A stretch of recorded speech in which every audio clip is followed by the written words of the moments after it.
Committee will come to order. Committee will come to order. Ms. Cammack had asked unanimous consent for the committee to watch the video. There was an objection. I'm going to yield now to Mr. Pallone for the purposes of his objection. I looked at the video, but I insist on my objection because I have to be honest, I don't even understand what the person is saying. It's all, to me, it's just almost impossible for us to understand what he's saying and how it relates to what we're discussing here. Even the authentication is difficult, so I insist on the objection, Madam Chair. Instead of a unanimous consent, the committee, I'm going to ask then that the committee vote as to whether or not to see the video. All those in favor say aye. Aye. Those opposed, nay. No. The ayes have it. Recorded vote, Madam Chair. Yes, for a recorded vote. A recorded vote has been requested. The clerk will call the roll. Burgess. Burgess votes aye. Latta. Latta votes aye. Guthrie. Guthrie votes aye. Griffith. Griffith votes aye. Bilirakis. Bilirakis votes aye. Johnson. Johnson. Bouchon. Bouchon votes aye. Hudson. Hudson votes aye. Wahlberg. Wahlberg votes aye. Carter.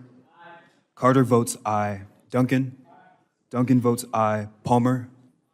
Palmer votes aye. Dunn. Dunn votes aye. Curtis. Curtis votes aye. Lesko. Pence. Pence votes aye. Crenshaw.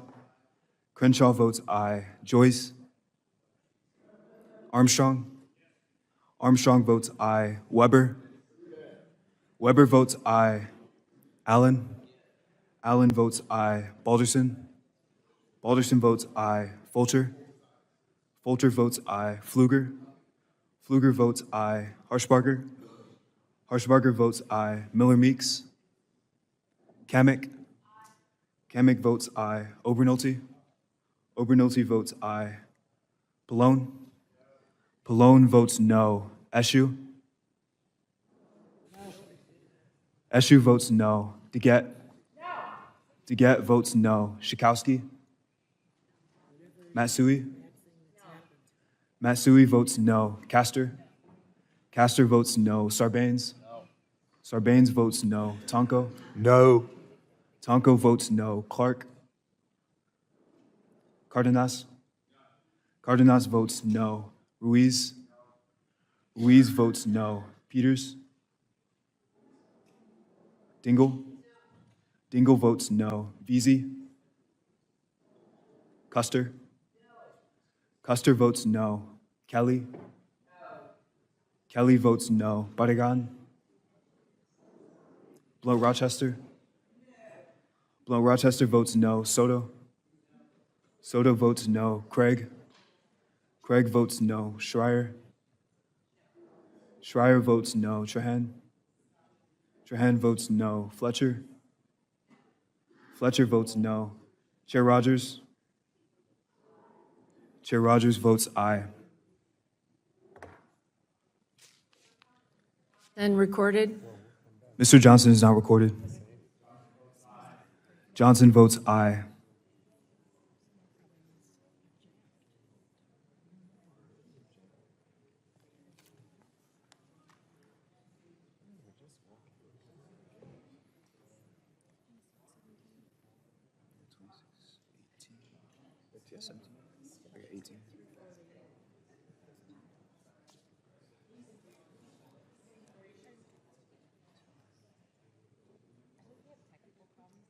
The clerk will report the vote. Chair Rogers, on that vote, there are 26 ayes and 18 noes. The ayes have it. We will watch the video. We're going to leave. We'll come back. Okay.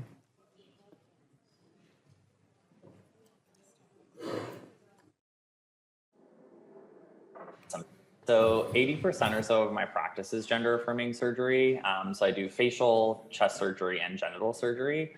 But the majority of my practice and sort of where my passion lies is really genital surgery cases. So I do a lot of vaginoplasty and a lot of phalloplasty. I would just say expanding in either direction. So yeah, a lot of adolescents presenting for surgical intervention, but also a lot of people that are like in their 70s sometimes coming in for genital surgery, and then everything in between. But the adolescents for sure present some unique challenges. Obviously, there's great evidence supporting pubertal suppression for a whole variety of benefits. But the one thing that is very new is genital surgery in someone that has underwent pubertal suppression. Not so much an issue in someone with assigned female at birth anatomy that undergoes a phalloplasty, because we're creating something with a free tissue transfer or a flap anyway, but a much bigger issue for an individual that's undergoing a penile inversion vaginoplasty. Because we use all of that tissue to basically create the vulva as well as line the internal vaginal canal. And as a specialty, those of us that do a fairly high volume of genital gender affirming surgery, we've maybe done a handful of pubertally suppressed adolescents as a field, and no one's published on it yet. OHSU we're just putting our first series together as we're kind of learning and figuring out what works. But it's really changing things because you don't have enough tissue to line the vaginal canal. So you either have to take a skin graft or take skin from elsewhere or use some artificial product. The way that we're dealing with it is by using a robot, and we're basically performing intra-abdominal components of the surgery. So we're using peritoneum, which is the inner lining of the abdomen, to line most of the vaginal canal. And by doing that, that allows us to use all of the remaining tissue externally to create a vulva and try to make also an aesthetic result. So what we just witnessed was an interview last week from Dr. Blair Peters, who is a gender-affirming surgery expert at the University of Oregon's Health and Science Division. Earlier today, just a few minutes ago, our colleagues on the left said that we didn't know what we were talking about. So when presented with a video that details exactly what it means to conduct surgery on a minor for gender-affirming surgery, they left the room. They don't want the facts. And as you heard from the specialist who does these surgeries, they don't know what they don't know. They don't understand the long-term effects. There is not even published information, peer-reviewed information backing up the claims that our colleagues on the left have said. We are here today to fund children's hospitals, not to mutilate them with experimental surgeries that we do not have science and data that backs up the claims that the left has made today.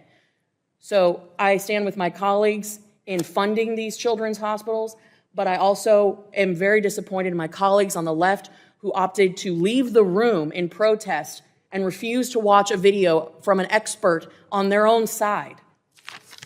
With that, Madam Chairwoman, I thank you for allowing me to show this video, and I yield back. Gentlelady yields back. Further discussion on the amendment? Gentleman yields back. The gentleman from Tennessee is recognized. Mr. Cohen. Thank you, Mr. Chair. Firstly, I'd like to say that I don't know why Mr. Nadler suggested striking that particular provision. There is high crime in urban areas, and we need to study it. There's high crime in Memphis. We need to study it. But it's not failed democratic policies. It's problems that exist in America. But it shouldn't just include urban areas, because rural areas have high crime too. A lot of drug crime, meth started in the rural areas and is out there. We need to give rural areas as much interest as we give urban areas in fighting against crime. To suggest that there's not high crime in the rural areas is wrong. It's there too. It's in urban areas and rural areas. We don't need to defund anybody. We need to have more police, and we need to protect them, and we need to protect our citizens. So I'm all on that.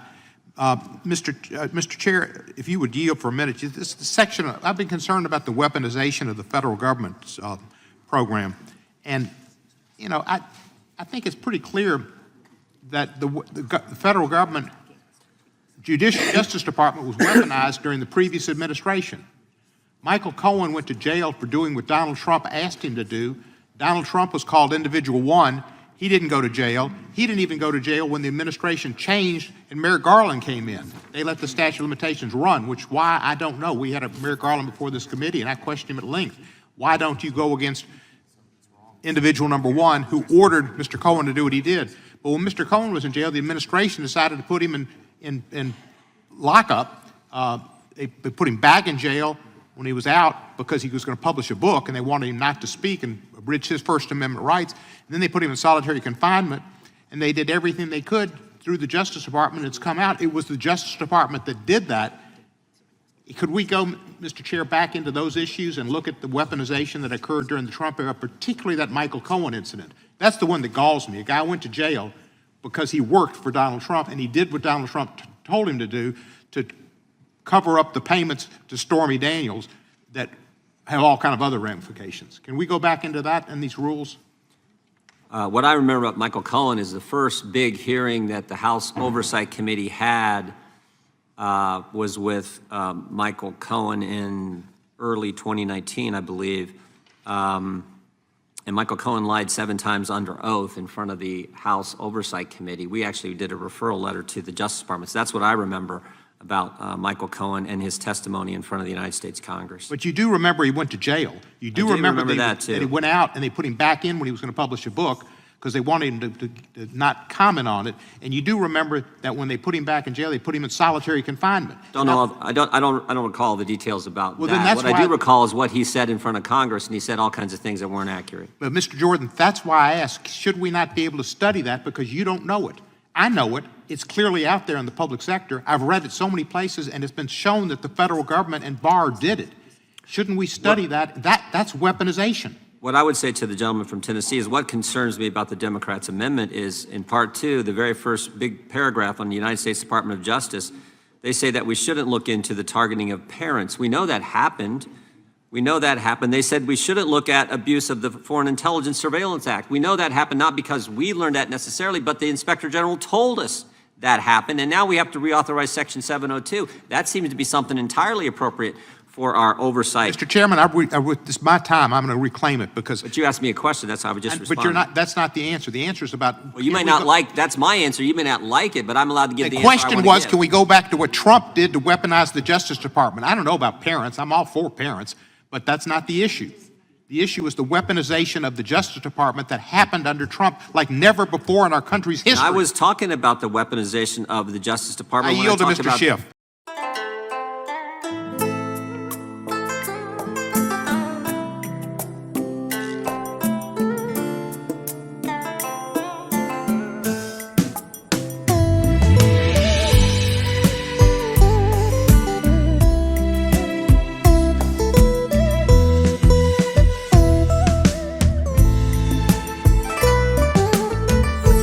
Từ lúc quen nhau chưa nói một lời gì, tỏ tình ta mến nhau. Nhiều đêm ngắm sao mơ ước xin mình bền lâu, suốt đời tình khắc sâu. Nhớ thương đầy vơi mộng thấy ai mỉm cười, làn môi xinh tuyệt vời. Để rồi buồn ơi, ánh trăng soi còn đó, và nghe hơi gió biết rằng mình vừa mơ. Khi yêu hôn như nở hoa say mộng tuyệt vời, nắm tương lai trong bàn tay, một câu nói thôi. Đôi khi gặp nhau muốn khơi nhưng rồi lại thôi, nói ra e ngại mặc theo gió trôi. Hôm nay nhìn xe kết hoa rồi ngược nẻo đường, gửi thư trao cho người yêu vài câu luyến thương. Hân hoan hồn như nở hoa trông chờ hồi âm, đắng cay trong lòng chỉ thấy thiếp hồng. Chiều tím không mây, đường cũ bước lần về, buồn nghe say dứt tim. Nhìn xe kết hoa màu trắng ngỡ rằng mình mơ, pháo hồng nhuộm tia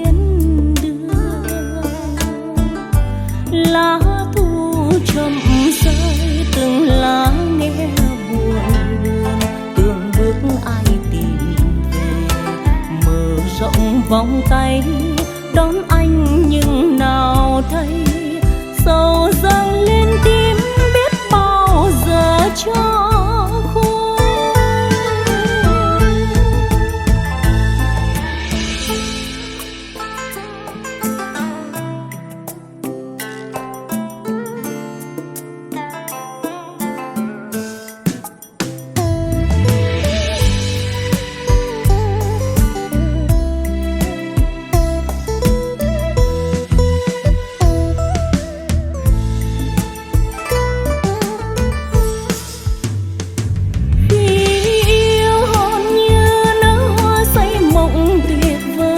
nắm tương lai trong bàn tay một câu nói thôi đôi khi gặp nhau muốn khơi nhưng rồi lại tôi nói ra e ngại mặc theo gió trôi hôm nay nhìn xe kết hoa xuôi ngược nẻo đường gửi thư trao cho người yêu vài câu luyến